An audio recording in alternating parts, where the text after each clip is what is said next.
എൻ്റെ പേര് ആഷിൽ. ഞാനിവിടെ പറയാൻ പോകുന്നത് രണ്ട് കാക്കകളുടെ കഥയാണ്. ഉം. ഒരു ചിന്നിക്കാക്കിയും ഒരു മിന്നുക്കുട്ടിയും. ഉം. രണ്ടുപേരും വളരെ നല്ല കൂട്ടുകാരായിരുന്നു. ഒരു ദിവസം അവർ തമ്മിൽ വെറുതെ ഒരു തർക്കം. ഞാനാണ് നിന്നേക്കാൾ മിടുക്കി. അല്ല, ഞാനാണ് മിടുക്കി. അല്ലെന്നേ, ഞാൻ തന്നെയാണ് മിടുക്കി. ആര് പറഞ്ഞു? എന്തായാലും മിടുക്കൻ എനിക്ക് തന്നെ. ഉം.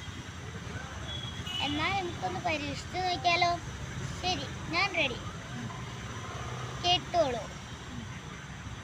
ഇതാണ് പന്തയം.